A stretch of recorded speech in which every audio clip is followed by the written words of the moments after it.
Do you understand that reference? No, I don't. Oh, no, we're live. Wake up, San Francisco! But it's new. San Francisco's just waking up. That's true. That's a Full House reference. Right? Oh, I don't know. Because Danny Tanner he and does Rebecca that. Donaldson had the morning show. Oh my god, I haven't watched that thing in like a decade or something. Yeah. I didn't watch They would start. They'd go, wake up, and you'd pop out of bed. Okay, wait. Are we gonna do it? So it's like, wake up, San Francisco! This is so... and this is how I start off my... Yeah, no, you have to start them all off. Actually, no, this really does look like a professional studio. Like, look at. Yeah. Yeah, actually, this was already here. Actually, RJ's place is just always this, like, gorgeous. We're very, we really like the interior design. Yeah. It's, like, Victorian. It has, like, big windows over there. Anyways, okay, wait, hold on. I don't actually even remember how I start this anymore. Which is, like, hi, I'm Shirley. And this is... My name's RJ. As you've probably seen him about, like, 4 or 5 times by now. And this is ShirleyChats, Impromptu ShirleyChats, where, like, I basically woke up this morning and I was like, I have no idea what I'm going to do today or where I'm going to work from. And I was like, who does not have, like, a full-time job? And I mean that in the best, most loving way possible. I'm honored, I think. And then I was like, oh my god, RJ. The lifestyle affords some flexibility. Yeah. Which is, well, you're not even a freelancer right now. No, I'm not. Although I think I will be again, hopefully soon. Yeah. I have a small amount of work lined up and different people asking me to do things which I keep pushing off. Yeah. I have a map projection project which I keep pushing off and delaying. I need to go do that. No, I have been authoring. Yes. Since October, and I can't show you the book I'm working on yet, but I realized that, and I don't think I've shown you this at all yet, but in order to write a book, I had to first make a book for myself. Mm-hmm. And so all of my research I cataloged in a single book. That's so cool. And so I'll show some of this to the camera, but first I'll show you. Oh my god, I love this. Wait, okay, so hold on. Yeah. I feel like I should backtrack a little bit. Yeah. Which is, well, Andrew says, hey, welcome back. So today, because we have such a nice, like, setup, I just have my iPad to read the comments from. And then just to make sure, please let us know if you can hear us fine. I think it's fine, because I see my mic thing going. And there's Storm Rider that says, hello there from New Jersey. And then just keep the chat coming. Keep it coming with questions. Okay, so that's the logistics things. Okay, cool. I've purchased and subsequently read a small library, worth of books related to the craft of data storytelling, data visualization, infographic design, diagram, map creation, all these different ways that we describe what we do. Uh-huh. And as I've read them, I've sort of filtered my what I've sort of gleaned from all this work. Mm-hmm. And so my filtering process, the cartoon version of it would be, I read something and I write in the books, I red line, and kind of right there, and then I'll put it away. Mm-hmm. And then I'll return to it, usually after a sleep, like the next day. So I've had some time to kind of like work through what I've read subconsciously. And then I'll go back to my red lines and I'll determine what I think is worth transcribing into the black book. Into this. Yeah, and that's really important because it gives you a lot of time with the material, and it just gives you time to marinate with the material.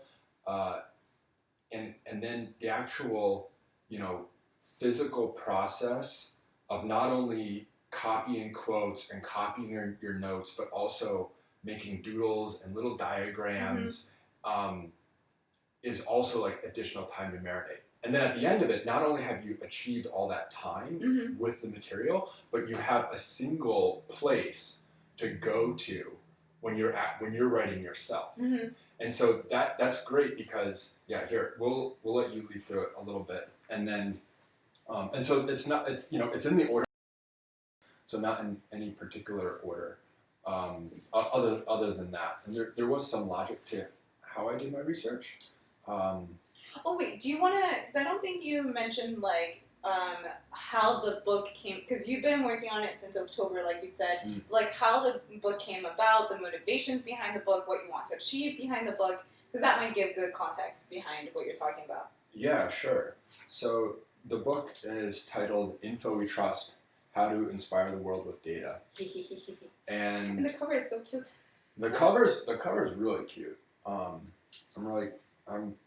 I'm really sort of thrilled and delighted with how everything has materialized.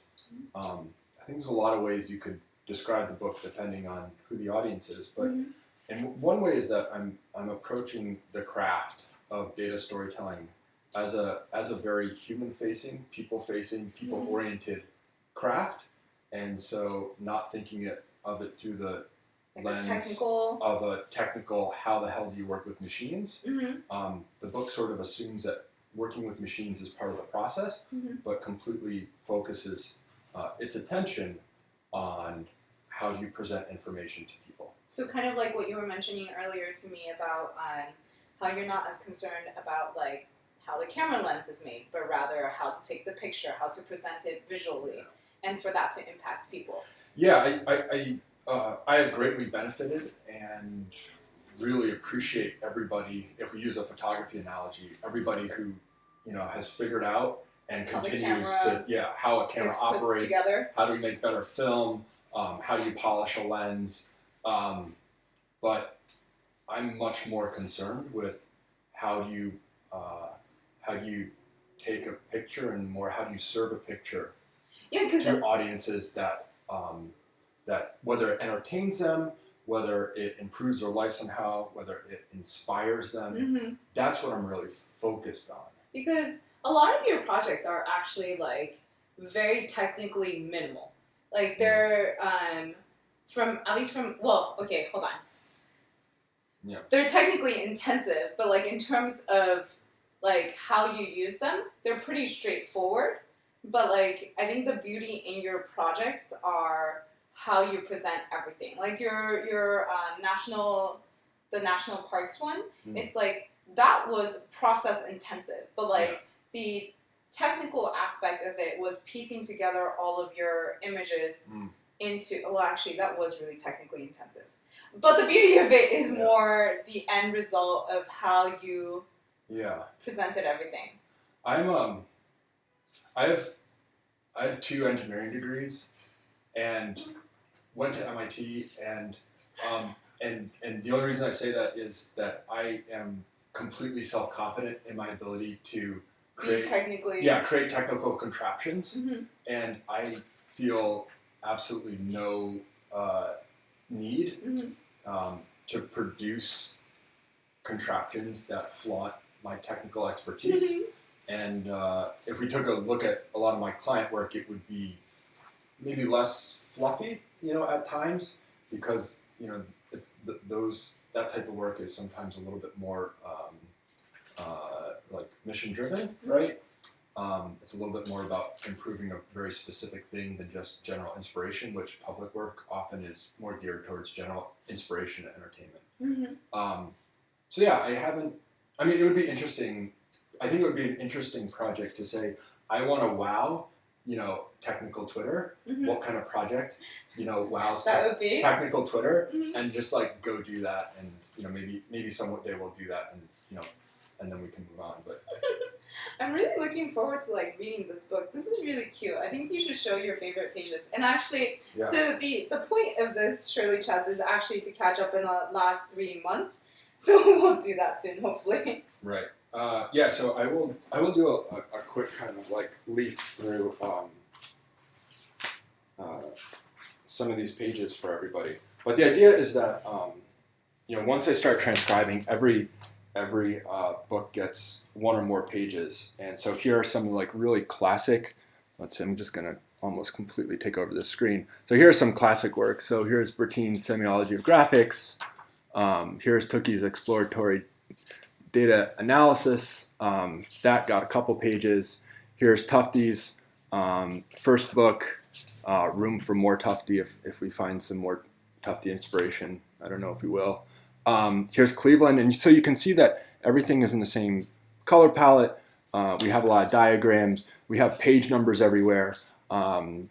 Here's Karl Popper, several pages there.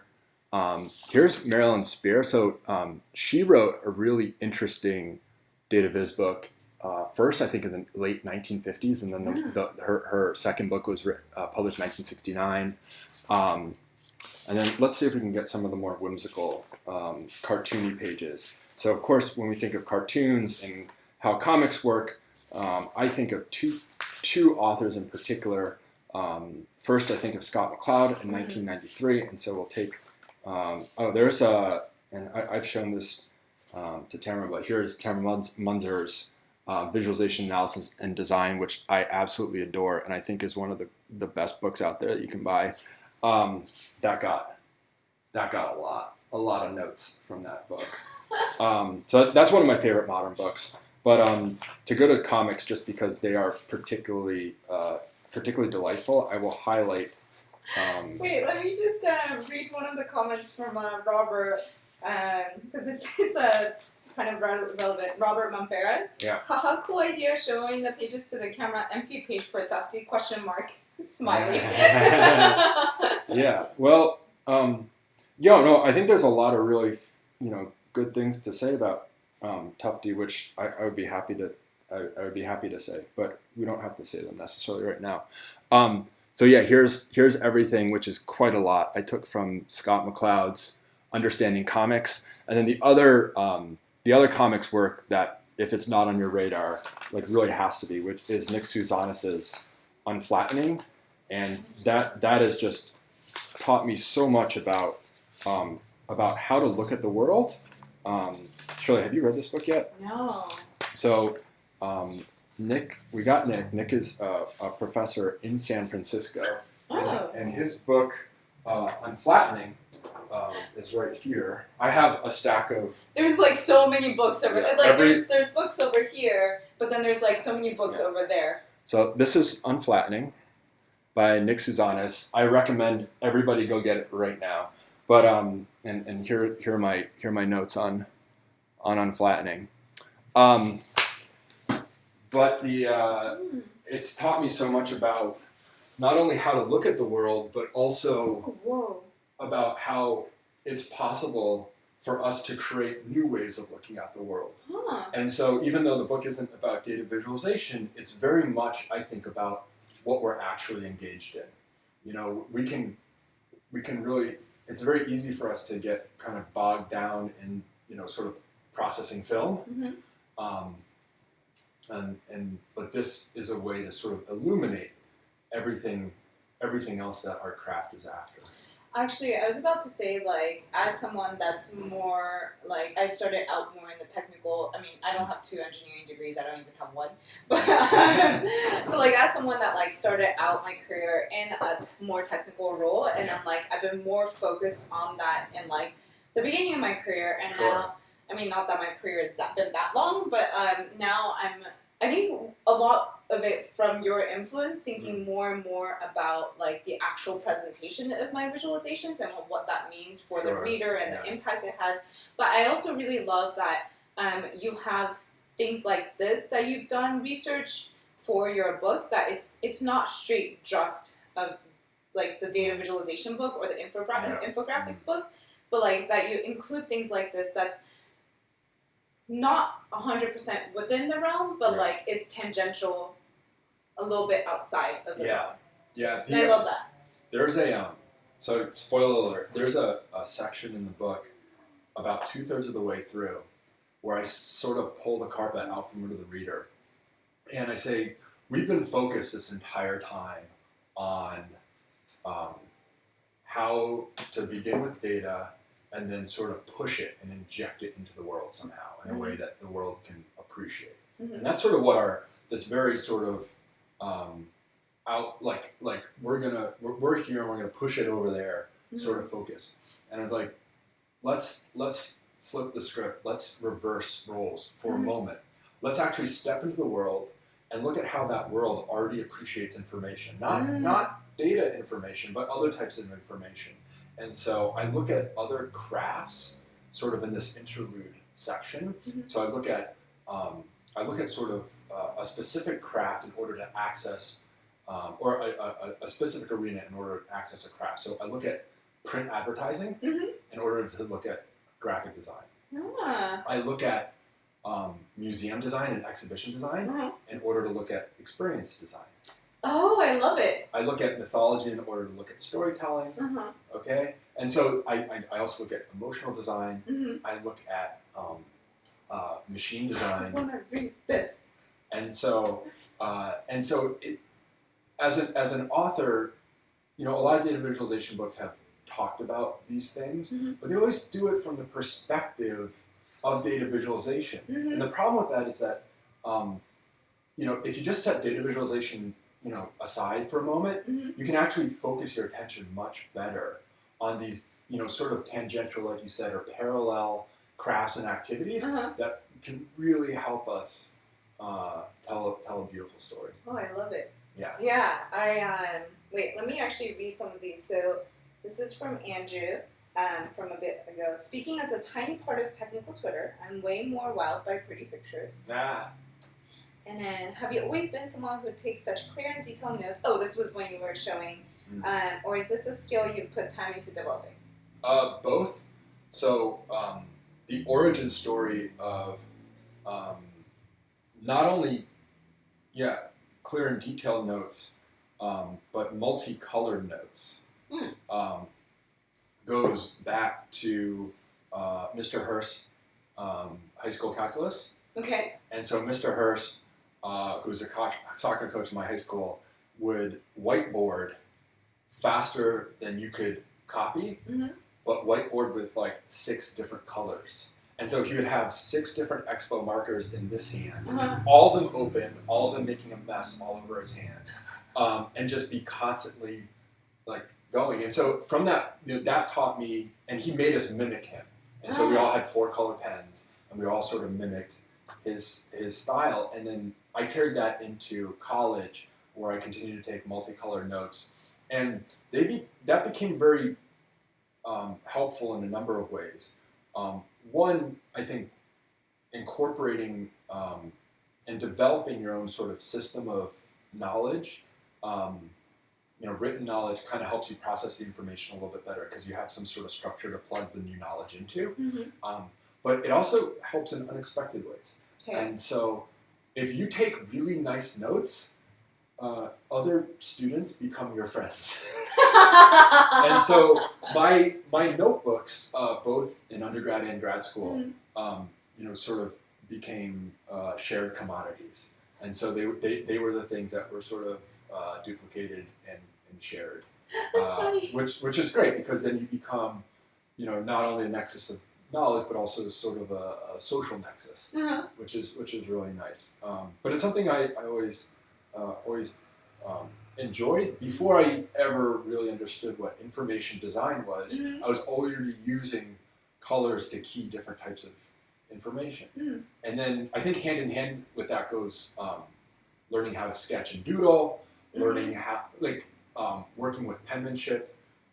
You start to understand that if you get really interested in how letters are formed and created, you can really enjoy writing. And then you get into pens, and you use different pens, and different types of paper feel different ways, and so it's a very tactile, physical experience. And this is, I read about this a little bit in the book, but there's, our emotions are very, very important. Feeling is very, very important. The world assaults us constantly with too much information, and somehow we have to decide what to pay attention to, but also what to remember. And so physical, tactile experiences kind of bring in meaning, bring in feeling, and And I mean, who wouldn't want to live a life with more, meaning and feeling? Mm-hmm. Yeah. Okay, so I'm so interested in this process. How long did it take you to read all these? Oh, this is Andrew again. Yeah. So, how long did it take you to read all these books? How much time did you dedicate to reading? You are an incredibly fast reader, if I remember correctly. You like go through one of these books in a day or something. Yeah. So the research process, we'll kind of do maybe a multi-level. What did I read? When did I read it? And then how do I read it? My process for reading was to read first everything written on data visualization before the craft turned over to interactive computer design. So I read everything written before 1985. And when I say everything, I mean that includes probably like 10 books and a whole bunch of papers, right? And so it's not only classics by like Bertine, Tookie, Tufte, Nigel Holmes, but also some earlier stuff, so stuff written in the late 1700s and into 1800s. And the reason I did that was I wanted a really good foundation going into my writing process, and I wanted to read what survives to today that was written before computer interactive design existed. Because my assumption is this: if it was written in the 1960s and it still rings true, it's going to ring true forever. Okay. Like if it survived this long, if it survived for 50 years, then it's going to survive for another 50 years. And same for 100 and 200. Well, maybe. But it'll survive long enough for the life of my book. Right? Fair enough. Fair enough. Okay, so that was the first thing I did. Before I wrote anything, I read everything written on the craft before 1985. Then I stopped reading about I stopped reading data visualization books. Okay. And the reason is that if I read anything written, say, post-internet, there was a danger that I sensed that the book I wrote wouldn't be in my own voice. That I would be too influenced by all of these other great contemporaries and colleagues. And so I wanted to write something in my own voice and make sure that the first draft of the book had a skeleton that was unique and felt like me. And then after that first draft was completed, I could go back and read, all sort of the modern classics and edit and polish with them as needed. If I've missed something, if I maybe got something a little bit wrong, then those books can help, sort of course correct. But the skeleton is already created. All right, so that's how I read dataviz books. Dataviz books make up maybe a quarter of the books I've read. Oh, dang. Okay. And so how do I read all the other books? I batch them. And so I'll pick books on a particular topic, and let's see if we can. So here's a batch that I have to review and refresh in preparation of writing a certain section. So these are all books on mythological storytelling. So we have Fraser's Golden Bough, and this is the book that influenced Joseph Campbell to write The Hero with a Thousand Faces, if you're familiar with that. We have a book on morphology of the folktale. We have Carl Jung. We have we have the Epic of Gilgamesh. We have a collection of Joseph Campbell's essays, and we have a book by J.R.R. Tolkien called Tree and Leaf, which is about mythological storytelling. And so this is a stack of books that are all on the same theme. None of these have anything to do with data visualization, except all of them have everything to do with data visualization, right? And so what I will do, some of these I've already read previously to starting the book. Some of them I'll read for the first time. But I will review all of them as a batch together. It'll take me maybe a day and a half to rip through, what I need to rip through with these. And so that gets to kind of, so that like the high level was pre-1985, post-1985, and then there's this idea of batch reading for other topics that I want to explore. And then the final thing is, how do you read? And so I think that if you want to read for pleasure and just kind of like lay back and enjoy the book and just be in this like flow state, like you might with a novel or something, or a lot of great nonfiction like *Sapiens*. I think that's wonderful, and I enjoy doing that. But I don't have the luxury of that kind of time Mm-hmm. while writing. And so the other type of reading I describe as sort of extractive reading. Okay. And so it's like reading for a purpose. Mm-hmm. And so when I approach this stack of books all on sort of mythology, then we'll turn them out so that you guys can enjoy them too. So when, it's sort of this idea is like I have a focus and I have a goal and I'm going to that book in order to sort of like, I'm busting into the castle to like grab the treasure, right? And so there's, it's sort of a high energy activity. And I think there's some danger to that. Of course, because you're moving quickly, you might miss something. Mm-hmm. But also there's a sort of a confirmation bias. Like if you think that you're looking for something, then maybe that's all that you're going to see. Mm-hmm. And so I try to keep those things in mind. Mm-hmm. But that's how I've been reading. Damn. Yeah. But always read with a red pen. Do you have like markings in there? Yeah. I mean, I have markings. Probably. So yeah, you can see. Mm-hmm. And the red pen's important because it stands out against the text. Mm-hmm. There's this idea that highlighting doesn't really help you at all. Like if you have a yellow highlighter, because the problem with highlighting is highlighting is binary. Okay. Highlighting is like it's either highlighted or it's not. Mm-hmm. When you mark with a pen, you can have sort of rich textures of comments. Okay. You can not only actually comment, mm-hmm. but you can underline, you can double underline, mm-hmm. you can draw an arrow, mm-hmm. you can make an exclamation point, right? And so there's a rich spectrum of opportunity for you to annotate the book. Mm-hmm. And sort of the assumption that you have to, what I found is like my memory has just been completely shot by this process. I can't remember anything anymore. And so whenever I do anything, I do it with the expectation that you're going to have to access this mm-hmm. and understand why you made this mark or something in the future. Uh-huh. And that's proved very helpful. So I think, like, first of all, I find it incredible that you can go through all those stacks of books. Yeah. And that stack of books in like a day and a half. And then the second thing I find incredible is that then you've condensed all of those books and the findings you had in those books and what stood out to you in those books into what you told me. Am I allowed to say like page count and stuff? I don't know what's sensitive and what's not. Oh, the only thing sensitive in this process is me. Oh yeah, I was coming over and RJ was like, no, I am now a moody author. Yeah, that's fair. And you've condensed that into 200 pages. Yeah. And I'm hoping that, like, I want to read this soon. Like, because you said that. You said that. I can read it, right? Yeah. So I want to read this soon. And then, like, I'm hoping, for me, like, my purpose in reading it is, like, first of all, to, like, hear your, like, what you've taken from those books as important. Yeah. And then being able to be like, oh, now I want to go read this book, but I don't care about this book that he's read. Or, like, and so, because I am a notoriously slow reader and writer, so this helps me a lot. Yeah.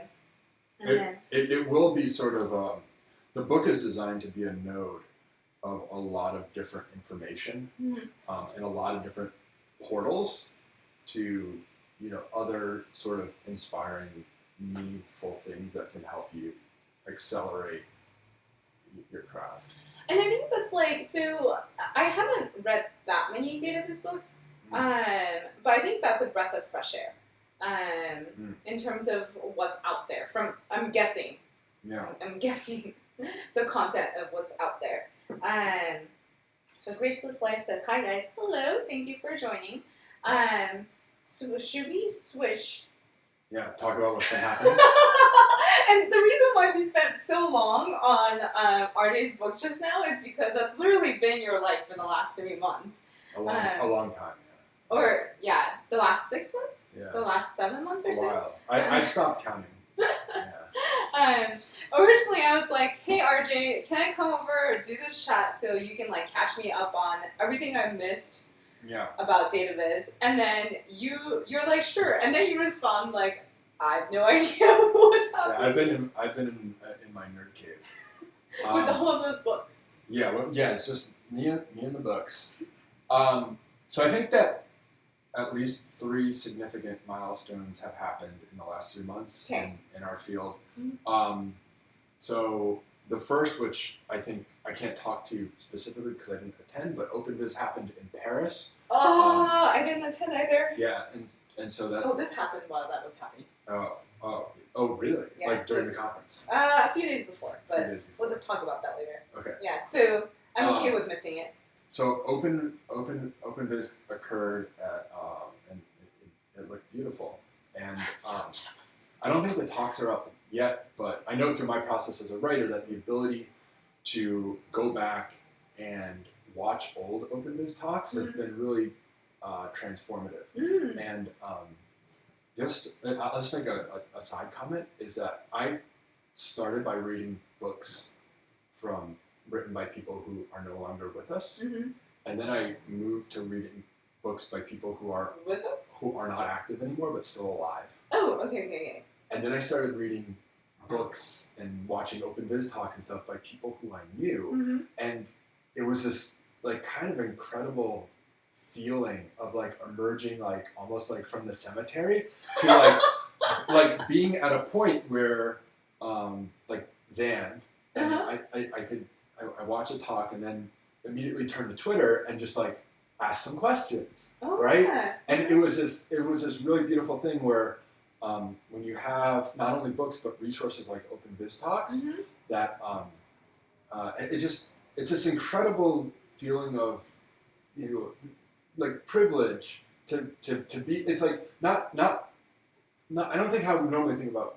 privilege, but privilege and a joy of being alive and of being able to interact and sort of touch this information while the people who created it are right there. And it's really fantastic. And so my relationship with OpenViz wasn't the most recent conference, but with the past ones. Yeah, with the past ones. So Zan's, the one you're talking about, is Zan's from 2016 about seasonality. Seasonality, yeah.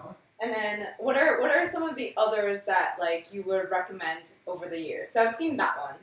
Oh, can we pull up, or I can get another screen and we can pull up. We can let's see. Sort of a list. So I think let me characterize my favorite OpenViz talks.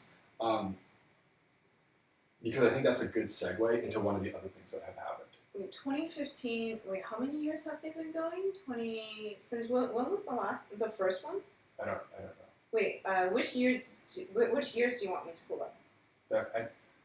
Let me tell you what my favorite type of OpenViz talk is. Okay. So I really like the type of OpenViz talk that takes sort of like an aspect of presentation and sort of takes a look at it in a new way. Okay. And so, and usually they're very nerdy in the sense that it's very exact or a precise thing. So Andy Kirk's talk about how to show nothing, how to show zero, is like one of my, just that is a great talk, but the concept behind that talk, which is this like very sort of specific angle on the craft, is I think just really, really interesting. And so Zan's is another example of that, which is, we're going to take a particular concept and look at, sort of all the ways there are to look at it, or look at what you can do with this. And that's the type of OpenViz talk I prefer to, like, here's how to work with this technical tool. Because, I don't really, when I work with a new technical tool, talks are usually, talks aren't the way I necessarily learn. Like YouTube maybe is, but it's like for very specific concrete examples, and then like actual code examples are the things that you go and look at and understand in order to. And so those are the types of OpenViz talks I love the most.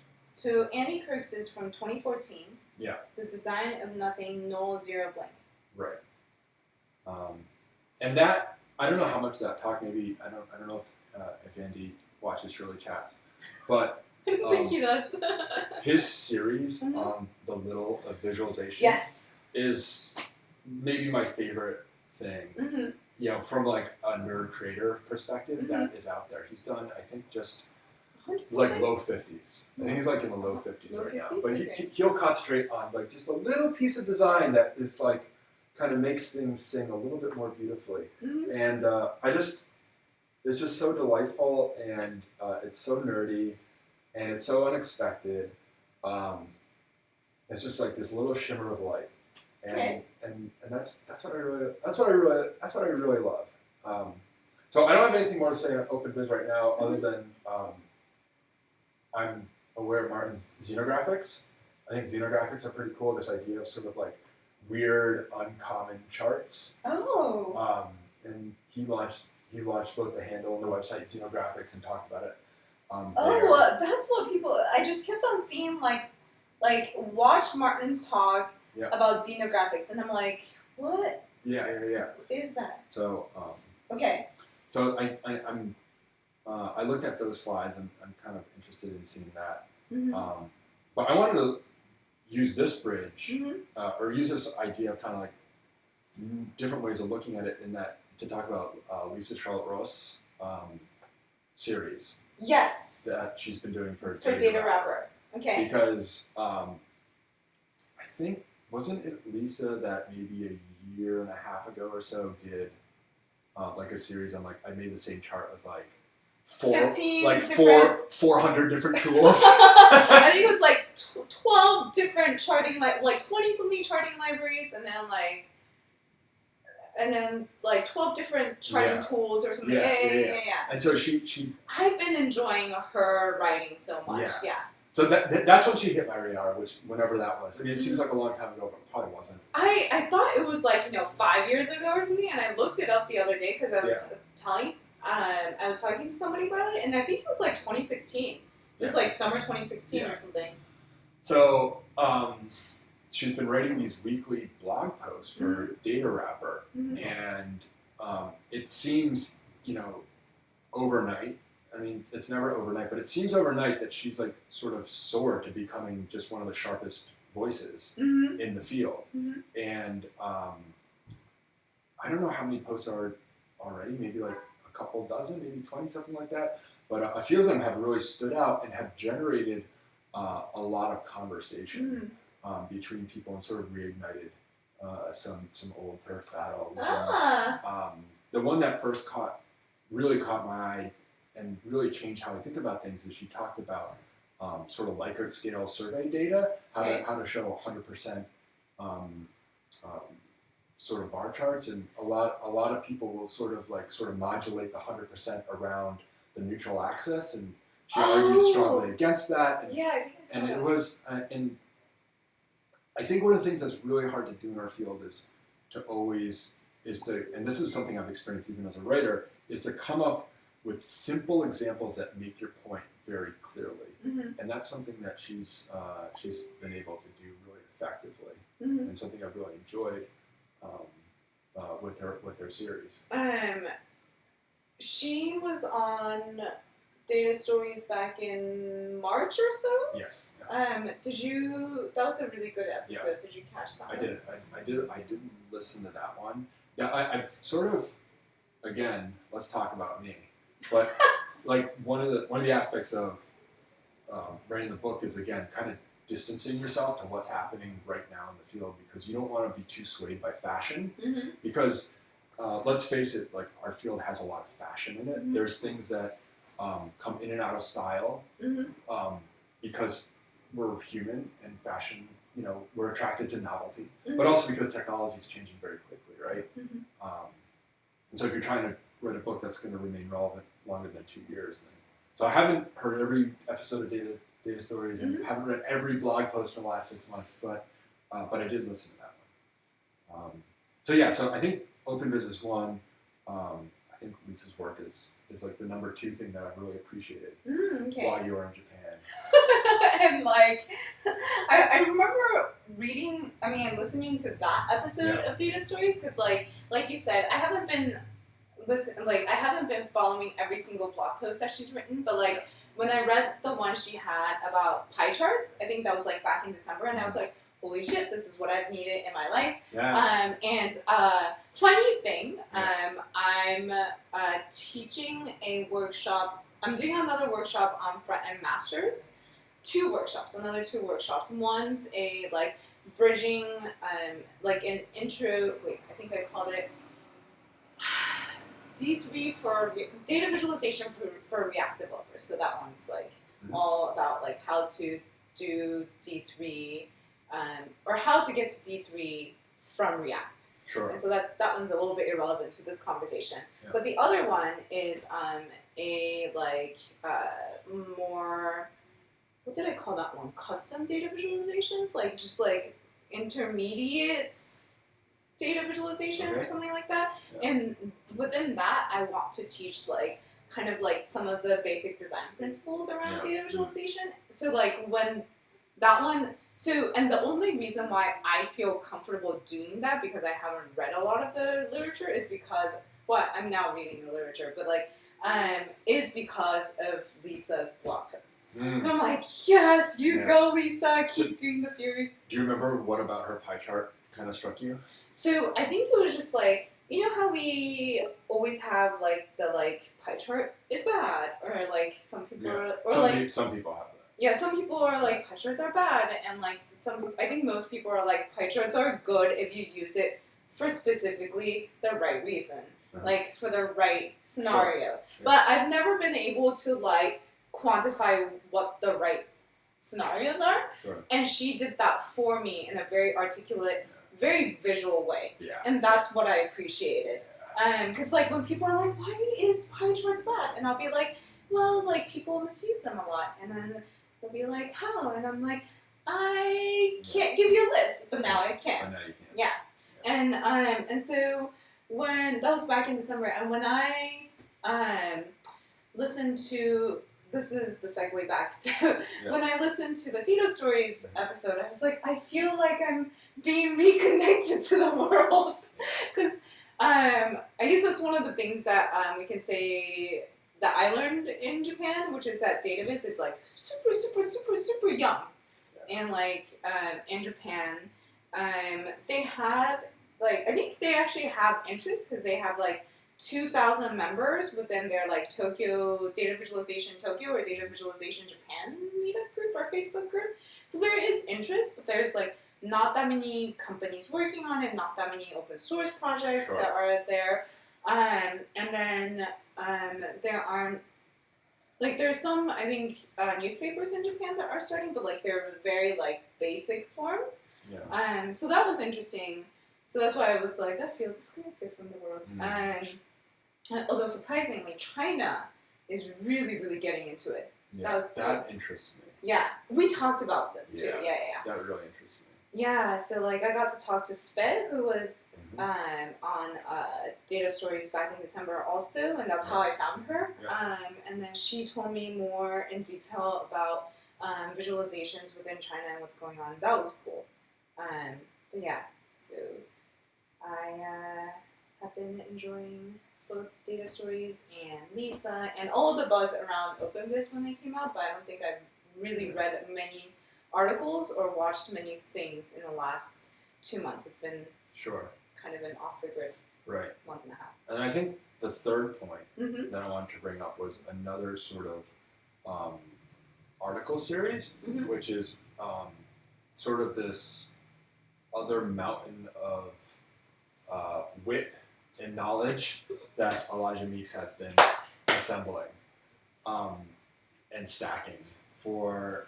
I cannot wait to dig into those. Like. And so I don't, as somebody who's now writing, I don't really completely understand how Elijah has the capacity to both work as a full-time senior engineer at Netflix and also put out, these incredibly insightful pieces. And so I don't want to sort of spoil any surprises for you or anybody else. Can you give me like a summary? Can you bring up the medium, and maybe we'll at least like look through the titles of sort of the last three that he's done. I think it's three. It's a series, right? Yeah, he said it was a series. It's funny because I was talking to him earlier this morning and was like, hey, I'm gonna be maybe down in Netflix 2 weeks from now. And he's like, oh, I'm going to be on vacation. And I was like, Elijah, I didn't know you took vacation. I was like, I thought you just worked all the time and like thought things so that you can write think pieces as a think leader.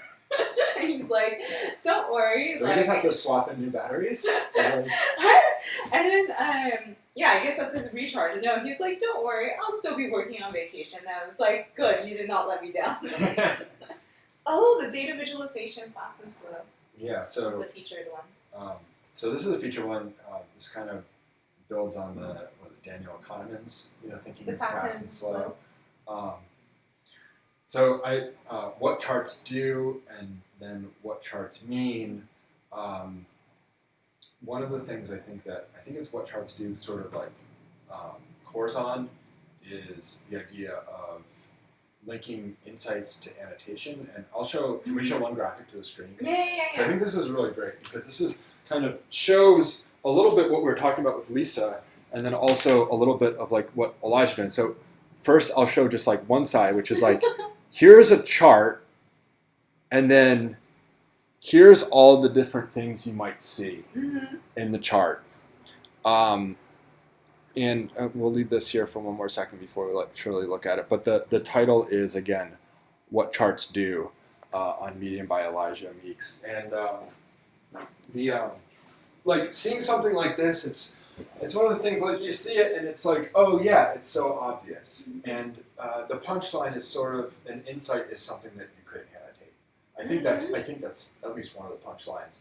And the ability to take something like this and annotate it so well is actually reminds me if I can get another book to show you something. So this is one of the things I'm including in my book that kind of blew my mind. But this is a book. I take all my dust jackets off.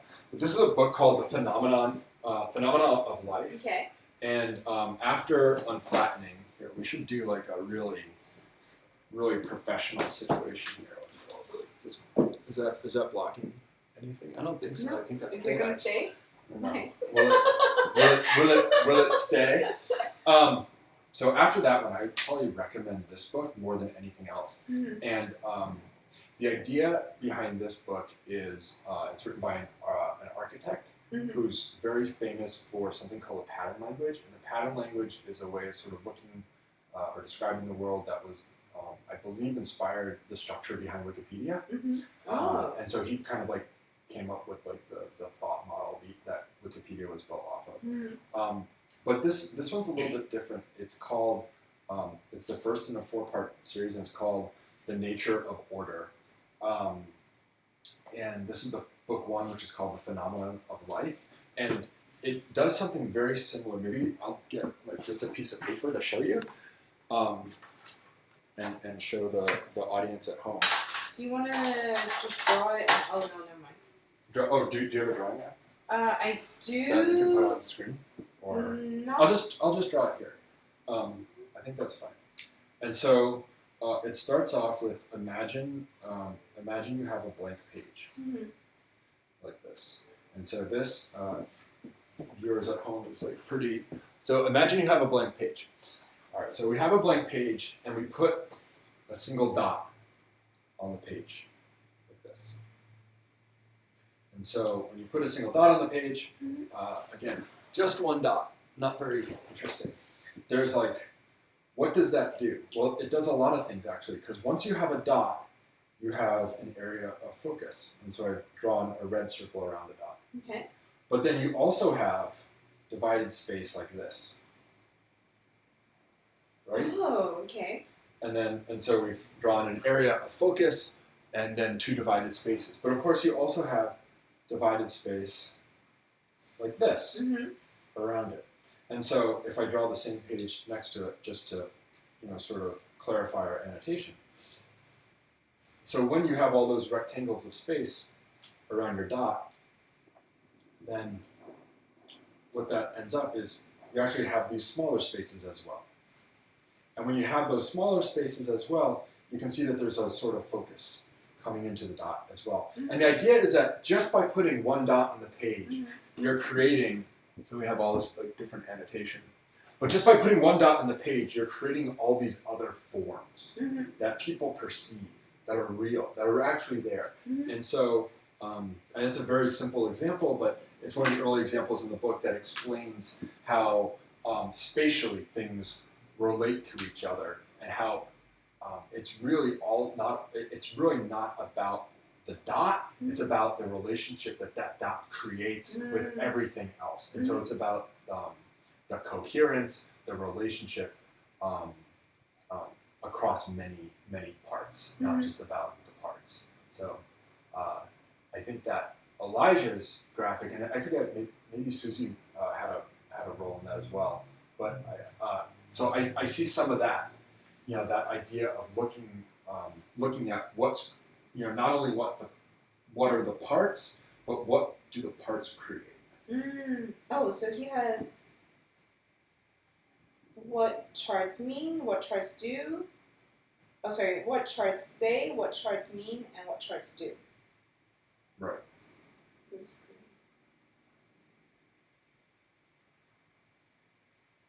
I want to read these. So Yeah, these are things I think those are 3 high points. Yeah. Elijah, Lisa, and open biz. Yeah. I'm sure we're missing plenty. I'm sure we are. Is really broad. So yeah, because when I came in, I was like, I want to talk about OpenViz, and I want to talk about whatever Elijah just published, and then I didn't even think about Lisa. But that's so true. Yeah. What are some things that are coming up? So I'm going to I/O next week, which is like tangentially relevant. Again, just tangentially. So I'm really excited about that, and I/O is like my I can't go to OpenVis, so I'm gonna make myself feel better and get myself tickets to I/O. Good. So I'm really excited. So I've always loved Georgia's work, so I'm excited about her talk. And then recently I've really enjoyed. I'm looking forward to Hard Maru. He does machine learning at Google Brain, I think. It's like I don't know his title, but he was the person behind Quickdraw. Like he thought of the concept behind it. So I'm really looking forward to his talk. His real name is David Ha. And then so I/O to me is like one of those. I don't know if I've ever told you about this, but I/O last year was my first I/O, and it was one of those experiences that made me reconsider what I'm doing with my work. And that before that, I was pretty data visualization. Mostly because I just kind of fell into it. But after that, because I/O is a lot about code and art and tech and art, and it made me kind of reconsider what can I do more in that space. And that's actually one of the reasons why I ended up going to Japan for 3 months, because I wanted to learn more about that and what Japan is doing with that. So I'm excited to go back. Good. Yeah. So that's the thing I'm pretty excited for coming up. Are there other tech? There's Info Plus. Right, in Potsdam? Is that one? Yeah. In the fall, right? Yes, in October or something? Yeah. I can't go. Oh, and Tapestry. Tapestry, yeah. You were going to tell me about Tapestry. Yeah, so Tapestry is my favorite conference. You've never been, right? Yeah, I want to go. So you have to go this year. Okay. We have to go. Okay. Everybody has to go. So it's a data storytelling conference. It's very, very much focused on sort of the on sort of how you show the photograph to people, not on how the film is made, right? So it's not particularly technically focused. And it's lumped with another conference. So traditionally it was lumped with NICAR. And okay. One of the things that I hope, the things that I like most about Tapestry is that it blends people from data journalism, industry, and academia really well. And so they sort of curate the attendees in a way that it's a very well balanced group of people. And then in the past, the conference was always sort of held at a historic hotel that was sort of secluded, and so you sort of had this like retreat feel that made it really special. Tapestry this year is going to be at the University of Miami in Alberto, Cairo, is going to be helping host it. And so I think that's going to give a little bit more flavor, and it might be getting even a little bit bigger. I think that I think they're adding a second day. Before it was sort of like a one evening, one day. Because it's no longer lumped with NICAR. I believe that's right. Yeah, okay. NICAR happens in the early spring, whereas this is now happening at the very end of November. Okay. And so I'm just really excited, to go to Tapestry at the end of November. I can't wait to sign up. The other thing I'm really excited for, a lot of people have, a lot of others have book projects coming out in the fall, and so Dear Data. They have another book I think coming out. I think this fall. Oh wow! I heard about that, but I didn't know details. But the other book I'm really excited for is Sandra Rengen's book on the complete Menard system. And so she worked with the École de Pont, which has all of Charles Joseph Menard's flow maps in Paris, and she worked with them to put out what I expect is going to be a very large, big, beautiful coffee table book of all of Menard's work, and that's coming out I think in October, and I can't wait to receive that. So yeah, books, conferences, and then we know that there's just going to be so many projects, coming across our screens, every week to eat up. Yeah. It's good to be back. Yeah, I was with. This may be a concluding comment. I don't know if we're ready to wind down yet, but I was. We should actually wind down. Yeah, but I had a dinner with map collector David Rumsey. Yeah. Last week, and at the table he was asked like, why do you like maps so much? And he just smiled and he said, it makes my brain feel happy. Oh. And I was like, yeah, that's right. Like when when the new issue of National Geographic comes in, or when Andy Kirk's monthly roundup of all the best data visualization for the last month appears. Like more than anything, is sort of, looking at the work with that childlike wonder, and just like my brain feels happy when I look at this stuff, and so that's just a little pull quote, but I think it really captures like the whimsy of our work. It just makes my brain happy. Yeah. Cool. Well, I guess that's the wrap up. Okay. Thank you so much, RJ, and I thank you people in the chat, and I hope you enjoyed this Shirley chat. And then this is where I awkwardly get up and then go turn it off. Okay. Bye bye. Thank you. Ooh, ooh, ooh. Wait. Thank you.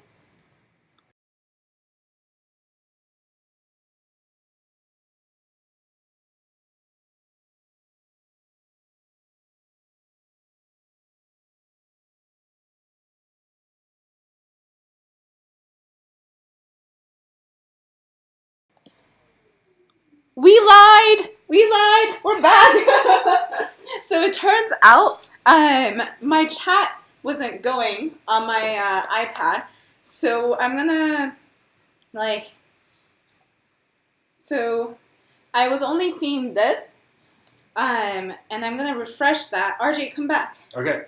We'll do an intimate sort of question and answer situation. Yeah, because wait, hold on. Let's just read off of this. Look at these chat questions that we never got to. That's hard. Okay.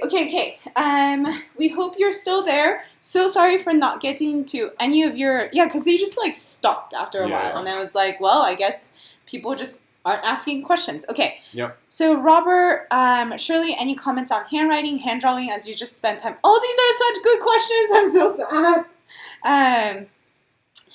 As you just spent time in both China and Japan, e.g. Tufty also got lots of inspiration from these countries. So not specifically to do with handwriting and hand drawing per se. From my time in China, I didn't spend that much time in China this time, but from Japan, the things that I got the most inspiration from actually this past trip in Japan is nature. So I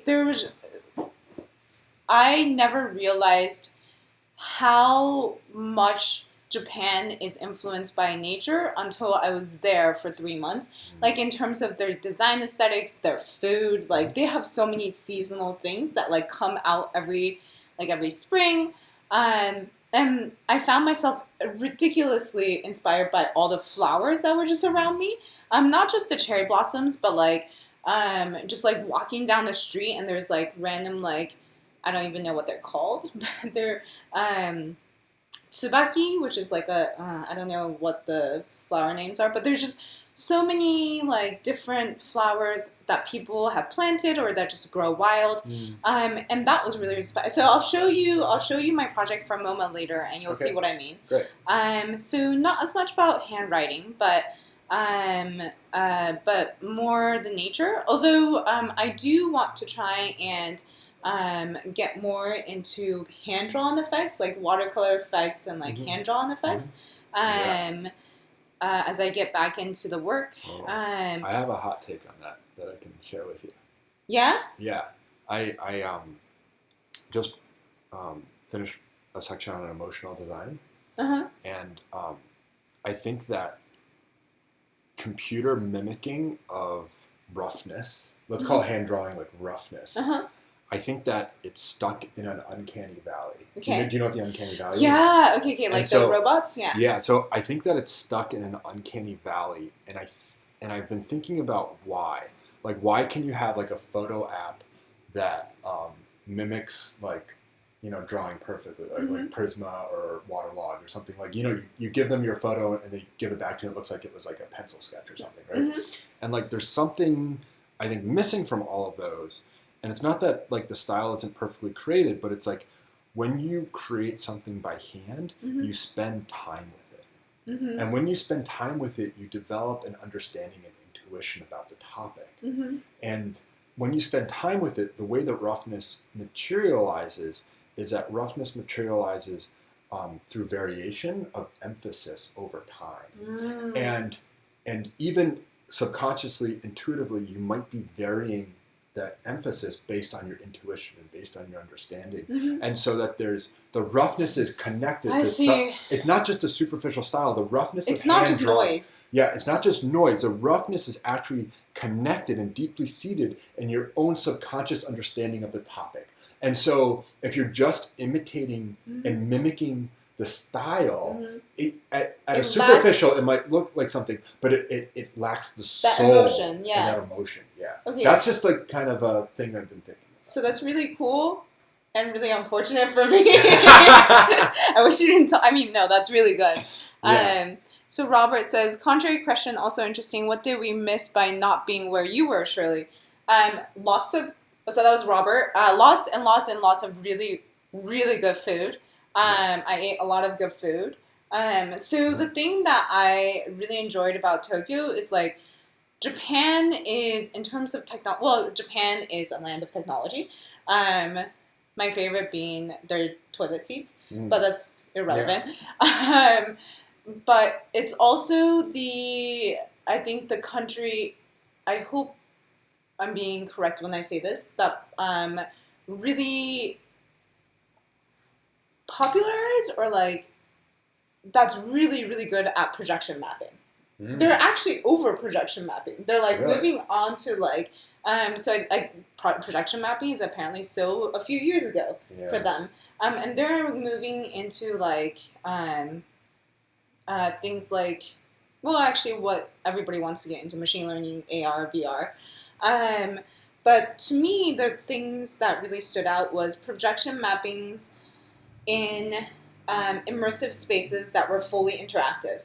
They do that really well. So the best example of that is Team Lab. They're the biggest, and I don't know if you've seen their projects, but my favorite from them is not projection mapping per se, but it's called Crystal Universe, and it's these lights that string lights that hang from the ceiling, and then as you go through it, you can actually like go on a website and tell it what patterns to like project through the lights, and so it kind of like makes you feel like you're surrounded by crystals, and they'll like put like the Milky Way kind of pattern through it, or and so not only are you surrounded and thus immersive, but there's something that you can interact and you can control what you're being immersed in.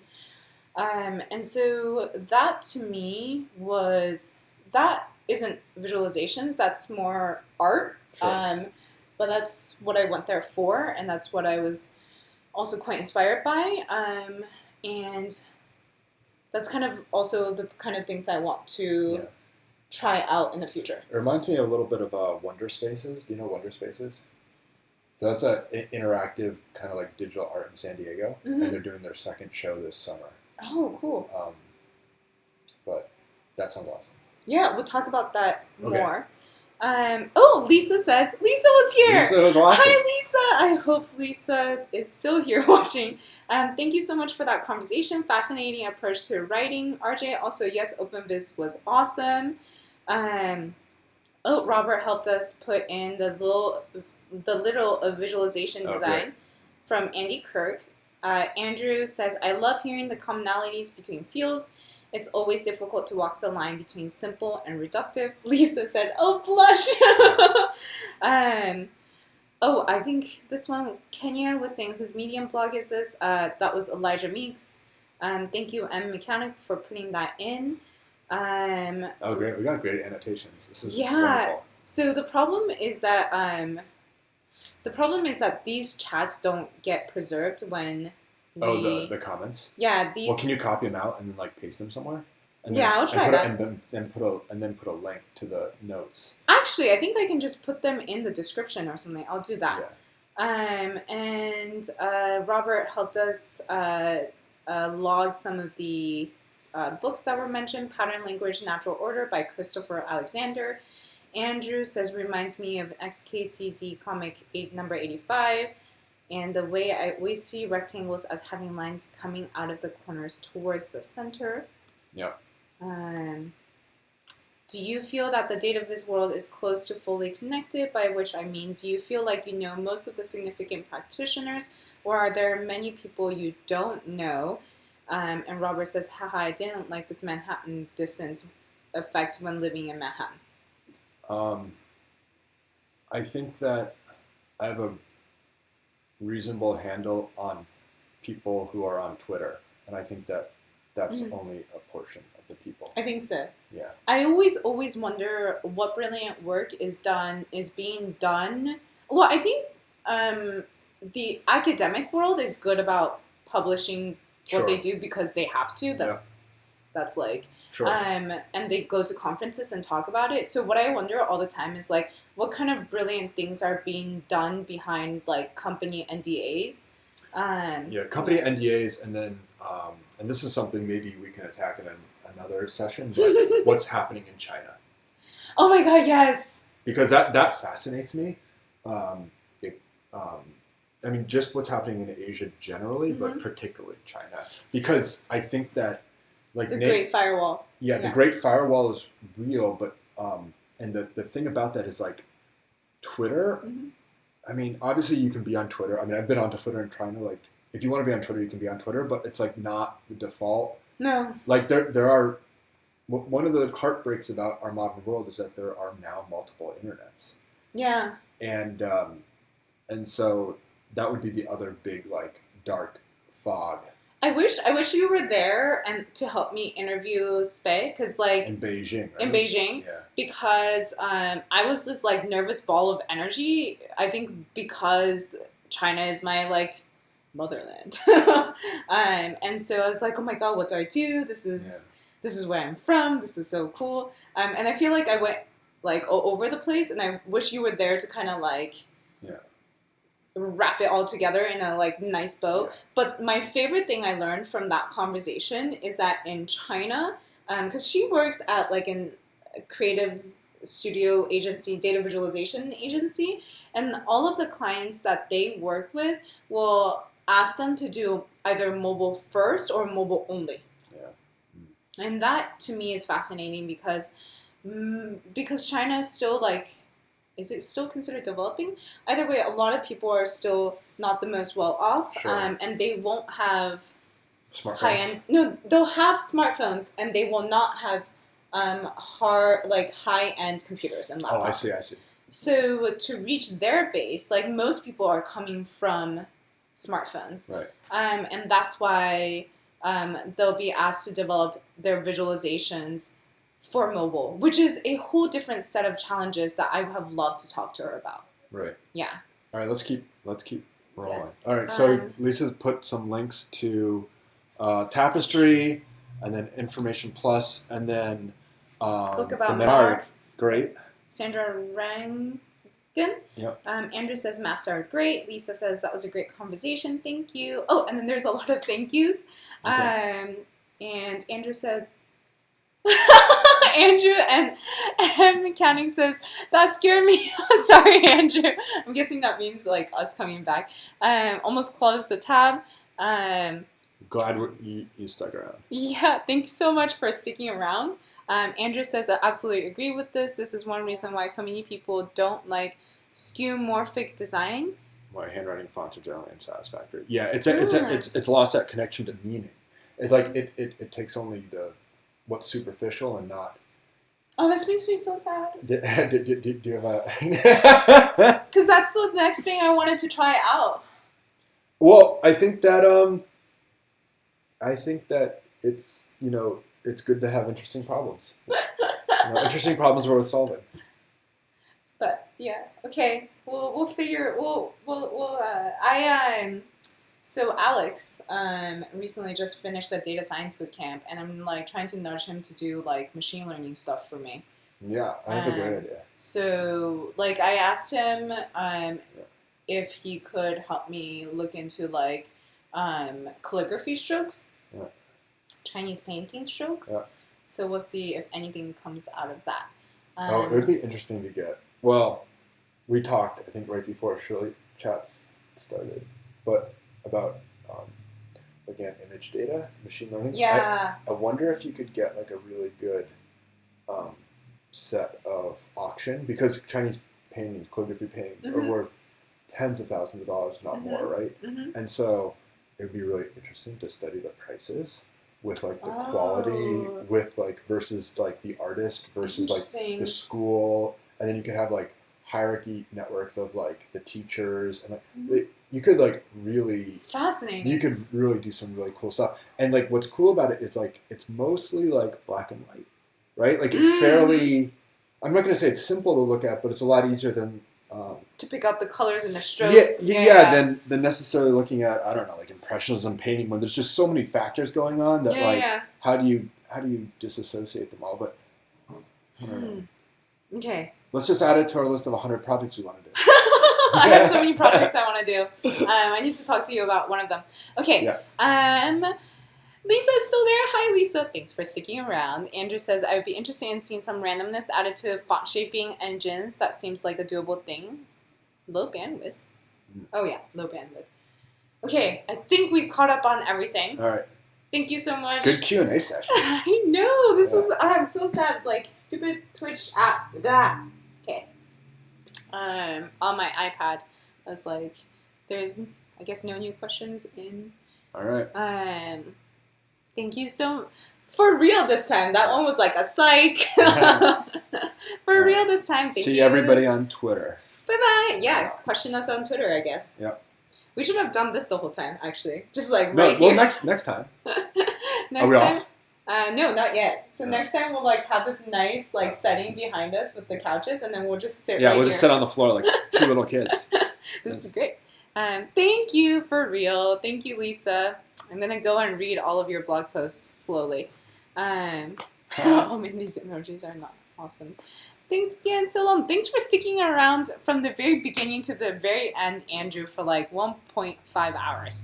I will hopefully see you someday back in LA. Bye-bye. Los Angeles. Yeah, we went to the same high school. Oh, wow. That's good.